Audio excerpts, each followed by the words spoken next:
네, 할렐루야. 오늘도 붉은 기도에 오신 우리 모든 분들 환영하고 축복합니다. 네, 한동안은 이제 우리 아이들이 조금 문제가 있어서 찬양하고 계속 하고 싶지만은 이해해 주시고 말씀 나누고 그렇게 하도록 하겠습니다. 오늘도 시호가 열이 또 많이 나가지고 좀 여러 가지로 환절기라서 계속 애들이 돌아가면서 아픈 것 같습니다. 또 위해서 기도해 주시길 부탁드립니다. 네, 오늘 보실 말씀은 에스겔 28장입니다. 에스겔서 28장. 네, 함께 말씀 나누도록 하겠습니다.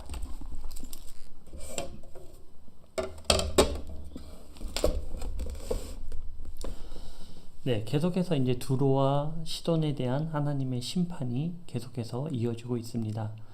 우리가 계속 나누었지만 이 두로라는 지역이 굉장히 요새화되어 있고 또 경제적으로 또 군사적으로 여러 가지 요충지로서 굉장히 부했던 모습들, 그러나 자신들이 가지고 있는 것에 만족을 하지 못했습니다. 자신들의 가진 것을 만족하지 못하고 이스라엘이 멸망할 당시에 그들의 멸망을 기뻐하며 이제는 우리가 육로로 무역을 더 늘려가고 저들의 패망으로 말미암아 우리 두로라는 이 나라가 더욱더 번성하고 강성해지겠구나 라는 생각을 했다라는 것입니다. 하나님 보시기에 이것이 악하다는 것이죠. 너희들에게 허락해 준 것이 그것으로 말미암아 만족함이 없이 계속된 욕심, 탐욕, 이런 것들은 하나님께서 기뻐하지 않는다라는 것입니다. 우리도 혹시 욕심을 내는 부분들이 있습니까? 탐욕을 가지고 또 탐심을 가지고 그 이상의 것을 취하려는 우리의 모습들은 혹시 있지 않습니까? 사실 없다고 하면 거짓말인 것 같아요. 모든 사람에게는 그런 욕심과 탐심 또 욕망이 자리 잡고 있습니다. 그러나 그러한 상황 가운데 얼마나 그것을 우리가 하나님께 맡겨드리고 우리 주신 것으로 먼저 감사할 줄 아는가, 이것이 가장 중요하지 않나. 우리가 그러므로 만족된 삶 가운데 또 그 이상의 것들을 우리가 나누는 기쁨이 우리에게 주어진다면, 사실 그 기부하는 분들 보면요, 그 기부를 하면 할수록 자기가 더욱더 풍성해지고 자신이 그 어떤 탐심보다도 그 어떤 욕망보다도 이 다른 사람을 돕는 것에 이 만족함이 굉장히 크다라고 해요. 그렇기 때문에 마치 남을 돕는 것도 어떠한 중독처럼 내가 이렇게 나의 가진 것의 어느 정도 부분에 만족을 하고 그것으로 주신 것에 만족하고 그 이상의 하나님께서 허락해 주신 그 복을 나누는 것, 이것이 바로 최고의 기쁨이라는 것이죠. 그 어떠한 욕심보다도 그 어떠한 탐심보다도 이 나누고 그 영혼들을 살리는 일을 감당하는 것, 이것이 바로 가장 기쁜 일이라는 것입니다. 그러나 이 두로라는 이 나라는 그 만족함이 없었다는 거예요. 이미 부유하고 이미 막강했음에도 불구하고 이 이스라엘의 멸망이 자신들에게 어떤 의미를 주는지를 모르고 있었다는 거예요. 이스라엘이 멸망하면 자신들이 더욱더 부유해지고 더욱더 무역로를 개척해서 더욱 강성해질 거라고 생각했지만 그 반대입니다. 실질적으로는 이 이스라엘, 어떻게 보면 방패막이죠. 방패막. 두 개의 양대 산맥이 북쪽으로는 가로막고 있고 그 밑으로는 이스라엘이 있었기 때문에 두로와 시돈이 강성해질 수 있었던 하나의 요소였습니다. 그런데 이스라엘이 멸망함으로 말미암아 이들이 부유해지는 것이 아니라 이스라엘이 멸망으로 말미암아 방패막이 사라지고 만다라는 것이죠. 뭐 이런 얘기하면 저는 이상하게 일본이 많이 떠오르는 것 같아요. 우리가 일본이라는 나라를 정치하는 세력들에 대해선 그 악의 어떤 그런 잡혀있는 그런 세력들에 대해서는 우리가 당연히 배척해야 되고 싸워야 되지만 그 안에서의 영혼을 우리가 바라봐야 됩니다. 그래서 우리가 흔히 뭐 이런 재해에 대한 뉴스, 특히 지진에 관련된 어떤 뉴스를 보면은 일본이란 나라가 우리의 이 방파제가 되어주고 있다. 이 재난을 1차적으로 막아주는 역할을 하고 있기 때문에 우리 한반도가 안전하게 좀 있을 수 있는 것이다 라는 그런 이야기도 있는 것 같아요. 근데 또 어느 정도 일리도 있는 것 같습니다. 일본이라는 나라가 먼저 방패막이 되어주고, 그러니까 우리가 일본의 멸망을 바라보면서 기뻐할 것이 아니라 저들이 무너지니까 우리가 더욱더 잘 되겠구나. 물론 네, 저도 일본이라는 나라에 대해 그 정치인들에 대한 모습들은 너무나 싫어합니다. 그러나 우리가 그 영혼들을 바라봤을 때에는 그들의 멸망함을 우리가 기뻐하고 바라본다면 아마 하나님께서 기뻐하시지 않는 것 같습니다. 저들의 영혼을 바라보며 저들의 생명을 바라보며 우리가 같이 기도해주고 애통해주는 것, 이것이 하나님께서 우리에게 원하시는 부분이 아닌가. 저들이 멸망함으로 우리가 잘 될 것이다 라는 것이 아니라 저들로 인하여 우리가 또 안전한 모습도 있다, 이런 것들도 우리에게 또 필요하지 않나. 네, 물론 정서적으로 저도 이제 태어난 것이 이곳이기 때문에 정서적으로는 굉장히 네, 뭐 이렇게 뭐 솔직히 불매 운동도 이렇게 참여를 하고 뭐 그렇게 하지만, 그래도 결국에 그 대상들, 그 영혼들에 대해서는 우리가 긍휼한 마음을 가져야 되는 것이 하나님의 뜻이 아닌가, 저는 그렇게 생각해 봅니다.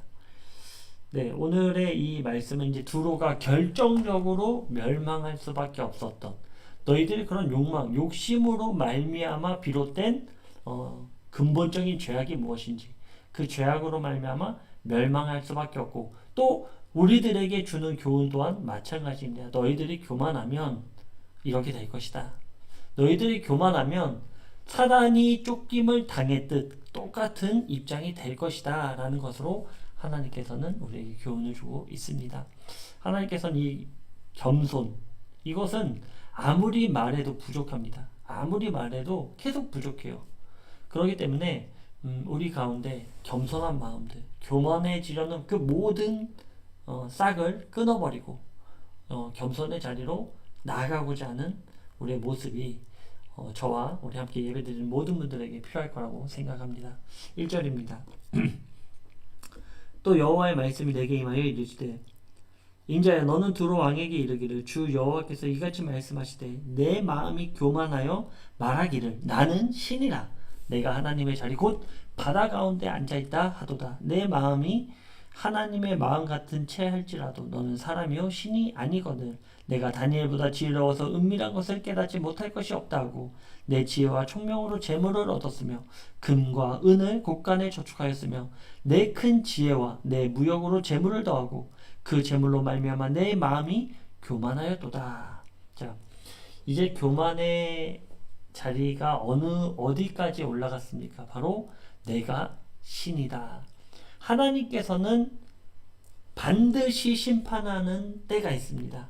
제가 이것은 이제 우리 시대가 왜 지금 멸망할 수밖에 없는 시대를 살아가고 있는가, 그 근거가 어디 있는가를 나눌 텐데요. 그것이 바로 어디에 있냐면, 사람이 신의 영역을 침범했을 때, 그때 하나님께서는 심판하시다라는 것입니다. 생명에 관한 것들, 어떤 자연에 관한 것들, 하나님의 영역에 있는 것들을 우리가 침범할 때, 즉 사람이 하나님처럼 되고자 할 때 하나님께서는 반드시 심판하십니다. 오늘날에 살아가는 우리의 모습과 같죠. 오늘날 우리가 살아가는 이 모습들이 이와 같습니다. 하나님께서는 지금 뭐 동물을 복제하고 어떤 세포를 만들어내고 농작물을 DNA를 조작하고 또 기후에 대하여 뭐 이런 모든 활동을 하는 것들, 이것이 바로 하나님의 영역을 인간이 침해하는 거예요. 이런 모습을 볼 때, 그렇구나. 하나님께서 이제 심판하시겠구나. 하나님께서 이 심판의 때를 준비하고 계시겠구나. 지금 사람의 영역은 누가 하고 있습니까? 원래 이거는 사람밖에 하지 못했던 거를 지금은 기계가 하고 있습니다. 이제 컴퓨터가, AI가 사람의 영역으로, 이거에 대한 권한을 누가 줬습니까? 사람이 줬어요. 사람이 생기를 넣어줘서 생명이 되게끔 만들어주는 게 AI입니다. 놀랍죠? 하나님께서 우리 사람을 생기를 넣어주셔서 생명이 되게 해주셨는데, 요한계시록에 가다 보면, 요한계시록 13장에 보면 짐승이 우상에게 이 생기를 넣어줬더니 이가 말을 한다라는 것이죠. 우리가 똑같습니다. 우리도 흙으로 지어진 우리들의 모습들. 그러니까 지금 아담과 하와 때에 대한 내용을 이 가운데 담고 있다는 거예요. 아담과 하와의 때의 내용을 담으면서 무엇을 얘기합니까? 우리가 이것을 잘 알아야 돼요. 이건 제가 이제 생등심에서 나눌 텐데요. 하나님이 인간을 창조하시고 나서 기준을 세워주시죠. 그것이 무엇입니까? 선악과입니다. 그런데 똑같이 요한계시록 13장에서도 사단이 그것을 똑같이 따라합니다. 우상을 만들어 놓고 생기를 넣어줘서 말을 하게 되고, 그리고 나서 선악과와 똑같은 기준을 세우게 된다는 것이죠. 너희들이 표를 받으면 구원받지 못할 것이다. 똑같죠? 예. 그러니까 우리가 이것을 성경의 알파와 오메가 대신 시작과 끝의 내용들을 잘 알고 있어야 돼요. 이건 굉장히 중요한 내용이기 때문에 꼭 생심에 제가 이제 조만간 올릴 텐데 꼭 참조해 주시기를 바랍니다. 그리고 그런 부분에 있어서 시야를 넓힐 필요가 있어요. 이런 부분들 목회자들도 다 알 수가 없죠, 당연히. 자기가 아는 부분에 있어서 또 연구하고 관심 있는 부분에서 또 강구하고 그러면서 이제 알아가는 거기 때문에 모르는 부분들에 대해서는 뭐 말해줄 수가 없어요. 그런데 그런 부분에 있어서 또 우리가 열린 마음으로 굉장히 중요한, 요즘에 제가 묵상하면서 또 말씀을 보고 강구하면서 많은 부분 성경의 말씀으로 하나님께서 보여주신 부분들이 많이 있습니다. 그런 부분들에 대해서 생등심에서 나누도록 하고요. 즉 지금 이 두로 왕이요, 내가 신처럼 됐다, 곧 바다 가운데 앉아 있다. 바다에 앉은 사람이 있겠습니까? 바다에 앉은 사람 없죠. 바다 위를 거느시는 분은 예수 그리스도뿐이 없습니다. 이것은 마치 예수님의 모습들을 예수님이 신이다, 예수님이 하나님이다 라는 증거의 말씀일 수밖에 없는 거예요. 바다 위에 앉을 자가 누구입니까? 오직 예수 그리스도 한 분뿐이십니다. 그런데 이 두로 왕이 지금 내가 그렇다라고 지금 얘기를 하고 있다라는 것이죠. 또 당시에 이 두로에는 육지에도 땅이 있었고 바다에도 섬에 땅이 있었습니다. 그것을 빗대어 이 두로 왕이 얘기했겠지만 자기가 신이다라고 하는 거예요. 그러나 예레미야를 통해 죄송합니다. 에스겔을 통해 하나님께서 말씀하시는 것은 너는 사람일 뿐이다. 우리 모두에게 하시는 말씀이에요. 내가 창조한 너희들이 아무리 지식이 뛰어나고 똑똑하다고 하더라도, 너희들이 기계를 만들어서 어떤 AI를 만들어내고 하더라도 너희들은 신이 아니다라는 거예요. 너희들은 사람일 뿐이다. 그래서 우리가 아주 중요한 의미 중에 하나가요, 오늘날의 과학이 아무리 발달되고 아무리 과학이 뭐 4차 산업으로 인해서 진짜 뭐 없는 세상, 유토피아를 창조해 낸다라고 해도 피 한 방울 만들어낼 수 없는 것입니다. 피는 영원히 만들어낼 수 없어요. 왜 못 만들어내냐? 하나님께서 피는 생명이기 때문에 너희들이 못 만들어낸다라는 것이죠. 어떤 조작해서 어떤 성분을 혼합해서 피를 만들어낼 수는 없습니다. 왜냐하면 피는 생명이기 때문입니다. 즉 이 두로 왕에게도 너는 사람이고 신이 아니다 라고 얘기하는 거죠. 그러나 이 왕이 뭐라고 얘기했습니까? 나는 다니엘보다도 뛰어나고 또 재물이 많고 금과 은의 곳간에 저축되었고 지혜와 큰 무역에 재물을 더하고 그 재물로 말미암아 네 마음이 교만해졌다라는 것이죠. 결국 사람은 어느 위치를 넘어서면 교만하게 됩니다. 교만할 수밖에 없는 존재라는 거예요. 그러니까 지금 내가 뭔가를 갖고 있다 그래서 교만해서는 절대로 안 됩니다. 내가 뭔가를 갖고 있다고 해서 나는 뭐 남들하고 달라. 사람이 다 그런 것 같아요. 저도 굉장히 참 세상에서 제 모습을 바라봤을 때는 제가 세상에 있을 때 또 그 잔재가 좀 남아있는 것 같기도 하고요. 많이 교만했던 것 같아요. 그것이 뭔가를 소유했을 때 이 겸손치 못함, 이것이 사람의 본능인 것 같아요. 제가 봤을 때는 그런 것 같습니다. 사람의 본능이 겸손한 자리에서는 겸손할 수 있는데 그 자리를 좀만 벗어나고 내가 뭔가를 가지고 있고 내가 뭔가의 어떤 위치에 올라와 있다고 생각하면 은연중에 자기도 모르게 교만한 말투, 교만한 행동, 교만한 생각이 나타납니다. 저는 이제 한번 경험을 해봐서 오히려 되게 감사한 것 같아요. 하나님한테. 제가 이 목회자가 되기 전에 하나님께서 돌아보게 하시고 그런 모습 가운데 내 자신을 바라보게 하신 것에 대하여 너무나 감사하지만 어쨌든 우리 사람이라는 존재는 뭔가를 가지고 있을 때 굉장히 교만해질 수밖에 없다는 것, 그것을 우리가 반드시 기억해야 될 것입니다. 즉 교만은 하나님께서 가장 싫어하시는 것이고 교만함은 결국 멸망으로 갈 수밖에 없는 내용을 이제 12절 이후에도 계속 말씀하고 계십니다. 6절입니다. 그러므로 주 여호와께서 이같이 말씀하셨느니라. 내 마음이 하나님의 마음 같은 채 하였으니 그런즉 내가 이방인 곧 여러 나라의 강포한 자를 거느리고 와서 너를 치리니 그들이 칼을 빼어 내 지혜의 아름다운 것을 치며 내 영혼을 더럽히며 또 너를 구덩이에 빠뜨려서 너를 바다 가운데서 죽임을 당한 자의 죽음같이 바다 가운데서 죽게 할지라. 내가 너를 죽이는 자 앞에서도 내가 하나님이라고 말하겠느냐. 너를 치는 자들 앞에서 사람일 뿐이요 신이 아니라. 내가 이방인의 손에서 죽기를 환례받지 않는 자의 죽음같이 하리니 내가 말하였음이니라. 주 여호와의 말씀이니라 하셨다 하라. 여호와의 말씀이 또 내게 임하여 이르시되. 이제 11절부터 이제 내는데 하나님께서 너의 그 교만, 그것을 이제는 너의 바다에서 죽게 하겠다. 네가 바다 가운데 앉아서 나는 신이다 얘기했지? 아니다. 내가 너를 바다 가운데 침몰하게 되겠다. 너를 바닷속 깊숙이 가라앉게 만들어 버리겠다. 너희들이 바다 위에 앉았다고 생각했지? 아니다. 바다 속으로, 깊은 바다 속으로 빠지는 그날을 내가 너한테 보여줄 것이다. 그때 많은 이방 나라를 일으켜서, 그 중에서도 바벨론이죠. 일으켜서 너희들을 진멸하는 날에, 너희들이 살육을 당하는 그날에 다시 한번 얘기해봐라. 아, 나는 신이다. 이런 말 네가 할 수 있겠느냐? 아, 나는 인간이 아닌 신이다. 이런 고백이 너희 가운데 과연 나올 수 있는가 한번 해봐라. 하나님께서 말씀하시는 것이죠. 심판의 그날에는 아무리 자기가 뛰어나다고 하더라도 하나님의 심판은 피해갈 수 없는 것입니다. 우리는 인간일 뿐이에요.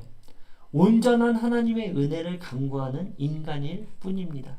그것을 우리가 반드시 기억해야 됩니다.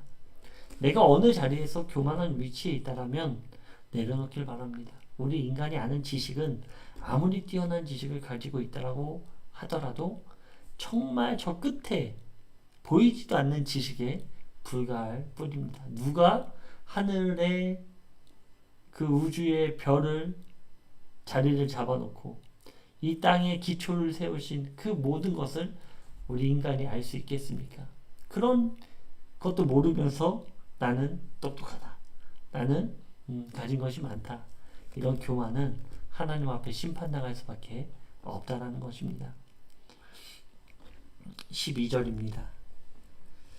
인자야 두로 왕을 위하여 슬픈 노래를 지어 그에게 이르기를 주 여호와의 말씀에 너는 완전한 도장이었고 지혜가 충족하며 온전히 아름다웠도다. 자, 이 12절부터에 등장하는 두로 왕은요, 의미적으로 그 두로 왕을 조종하는, 그러니까 우리가 각 세력이 다 있습니다. 그 국가적으로 통치하는 세력들 뒤 배후에는 세상을 하나님의 자녀들을 삼키려는 그 사단의 세력들이 자리 잡고 있습니다. 그 세력에 대해 지금 2절에서 말하는 두로 왕과 12절에서 말하는 두로 왕의 이 히브리어 단어가 달라요. 그래서 이 12절에 등장하는 이 두로 왕은 두로 왕을 배후에서 조종하는 이 사단의 세력, 즉 루시퍼에 대한 내용을 지금 하나님께서 말씀하고 계신 거예요. 하나님께서는 저는 이 말씀을 묵상하면서 하나님께서는 이 루시엘이라는 천사를 참 사랑하셨구나. 참 이 천사를 정말 아끼고 사랑하셨구나 라는 것을 느끼게 되었습니다. 그래서 그런 경험을 바탕으로 우리에게 제가 이런 말을 많이 나눴어요. 루시엘 같은 경우, 루시퍼 같은 경우는 다시 회개해서 일어날 수 있는 장치가 없었지만 하나님은 그러한 경험을 통해서 우리 인간들에게 다시 하나님께 돌아올 수 있는 장치를 마련해 놓으셨다라는 것이죠. 너무나 귀한 하나님의 은혜입니다. 특히 우리 인간들에 대해, 우리 사람들에 대한 놀라운 은혜입니다. 그런데 우리 사람에게는 주어졌는데 루시퍼에게는 주어지지 않았기에 그들이 어떻게 해서든지 이미 정해진 심판 가운데 어떻게 해서든지 우리를 끌고 가려고 하는 그 배후의 세력에 대해서 하나님께서 말씀하시는 것입니다. 뭐라고 말씀하십니까? 너는 완전한 도장이었고 지혜가 충족했고 완전히 아름다웠다. 하나님께서 그렇게 창조해 너무나 이 루시엘이라는 천사를 사랑했다라는 것이죠.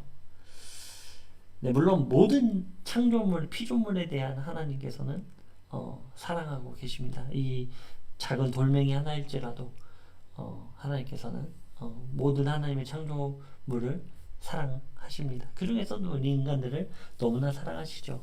이것이 또 하나님을 완강히 거부하고 교만한 우리 사람들에 대한 하나님의 메시지라는 것도 우리가 알고 메시지를 봐야 될 것 같습니다.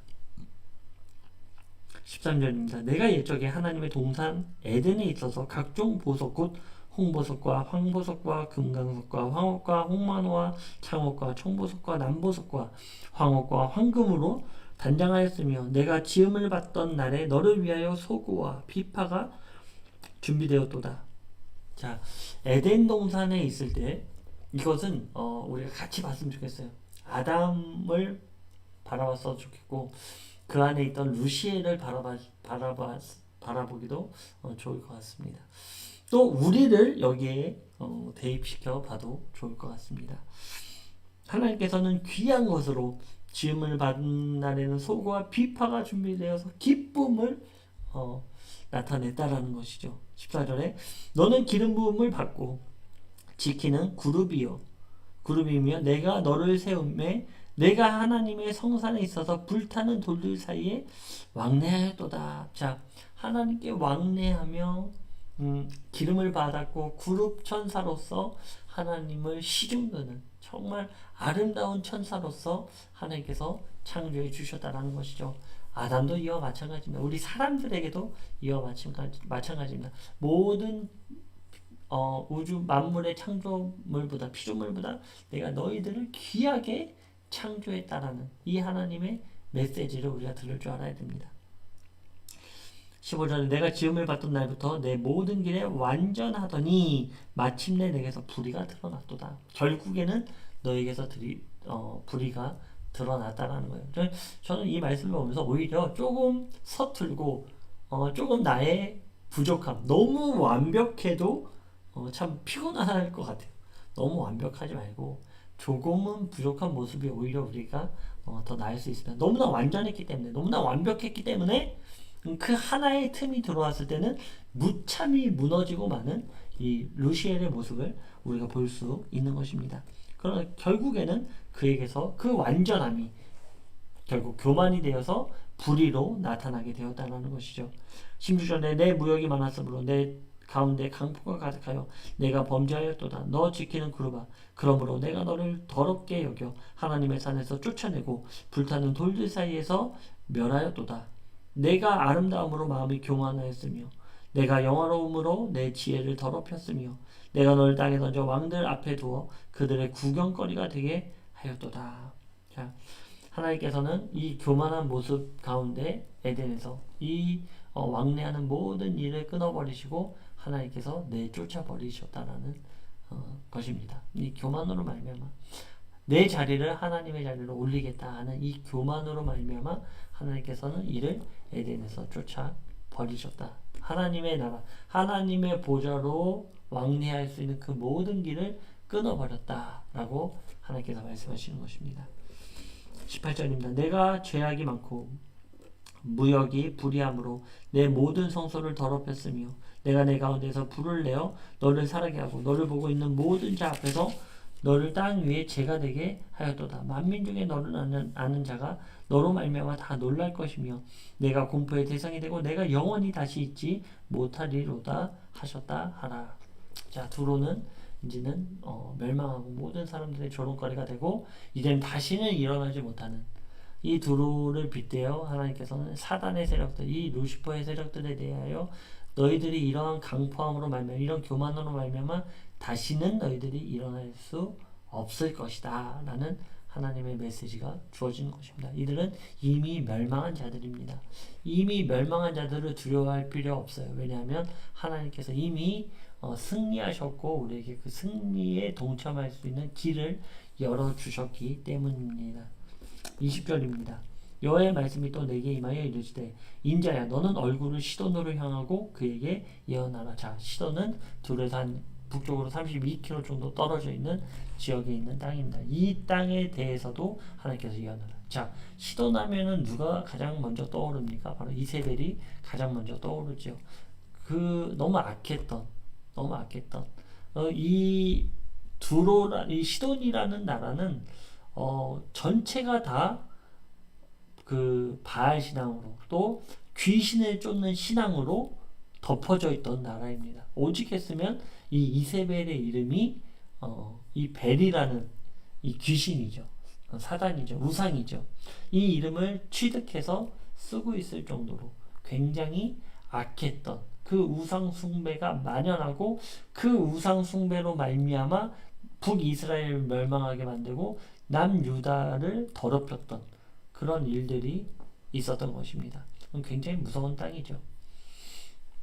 22절입니다. 너는 이르기를 주 여호와께서 이같이 말씀하시되 시돈아 내가 너를 대적하나니 내 가운데에서 내 영광이 나타나리라 하셨다 하라. 내가 그 가운데에서 심판을 행하여 내 거룩함을 나타낼 때에 무리가 나를 여호와인 줄 알지라. 내가 그에게 전염병을 보내며 그의 거리에 피가 흐르게 하리니 사방에서 오는 칼에 상한 자가 그 가운데에 엎드려질 것인즉 무리가 나를 여호와인 줄을 알겠고 이스라엘 족속에게는 그 사방에서 그들을 멸시하는 자 중에 찌르는 가시와 아프게 하는 가시가 다시는 없으리니 내가 주 여호와인 줄을 그들이 알리라. 자, 하나님께서 이 시돈에 대한 심판, 이 심판에 대해서 우리가 항상 나오는 것들이 이 전염병이라는 것. 우리가 요즘에 이제 코로나로 인해서 이 전염병이라는 것을 민감하게 바라볼 줄 알아야 될 것입니다. 전염병과 칼에 엎드려지는 것, 이것들 전쟁과 전염병 이런 일들이 자연재해 이런 것들은 하나님께서 심판 때 계속 말씀하시는 거예요. 그렇기 때문에 우리가 이런 시대를 바라보면서 아 그렇구나, 아 이제는 정말 그때가 가까이 왔구나 이런 것들을 우리가 잘 알아야 될 것입니다. 시돈이란 나라, 이 나라는 하나님께서 이렇게 멸망시킬 것이다 라는 것을 말씀하고 있습니다. 25절부터 26절입니다. 주 여호와께서 이같이 말씀하셨느니라. 내가 여러 민족 가운데 흩어져 있는 이스라엘 족속을 모으고 그들로 말미암아 여러 나라의 눈앞에서 내 거룩함을 나타낼 때에 그들이 고국 땅 곧 내 종 야곱에게 준 땅에 거주할지라. 그들이 그 가운데 평안히 살면서 집을 건축하며 포도원을 만들고 그들의 사방에서 멸시하던 모든 자를 내가 심판할 때에 그들이 평안히 살며 내가 그 하나님 여호와인 줄을 그들이 알리라. 자, 25절 26절은 굉장히 하나님의 온전한 뜻을 담고 있는 내용입니다. 오늘날에 그대로 적용되어져 있고 하나님의 메시아 왕국까지 이르는 하나님의 전체적인 우리에게 예언의 메시지를 주고 있는 것입니다. 너희들의 모든 이방 국가는 심판을 당하고 멸망할지라도 내가 너희들을 살릴 것이고 너희들이 이제는 포도원을 가꾸는 그날 평안하게 그곳에서 사는 그날을 내가 너희들에게 허락해 줄 것이다 라는 것이죠. 다른 나라는 멸망할지라도 이것은 오늘날 우리 크리스천들에게도 똑같습니다. 다른 모든 우상 숭배자들이 멸망할지라도 하나님을 섬기며 예수 그리스도를 나의 구주로 고백되어지는 너희들에게는 내가 평안히 살게 할 것이다. 이것이 하나님의 뜻입니다. 오늘날 우리에게 주시는 하나님의 뜻과 같다는 것이죠. 우리가 이 메시지 가운데 깨어서 반응해야 될 것입니다. 오늘 우리에게 주시는 교훈의 말씀이 무엇입니까? 바로 너희들은 교만하지 말라 이거예요. 교만하지 말고 겸손함으로 하나님께 나와라. 겸손함이, 순종함이 바로 하나님이 기뻐하시는 일이요 그 어떤 제사보다도 내가 기뻐하는 것이다 라는 것이 바로 하나님의 뜻이라는 것입니다.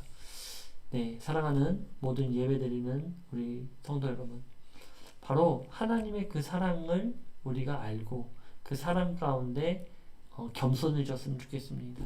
하나님께서 우리에게 주신 그 희생의 모습을 바라보면서 겸손해지기를 소망합니다. 그러므로 말미암아 우리가 순종하여 또 하나님의 나라의 그 기쁨에, 그 영원한 평안에, 그 영원한 샬롬에 들어가는 저와 우리 모든 성도님들 되시길 주님의 이름으로 축원드립니다.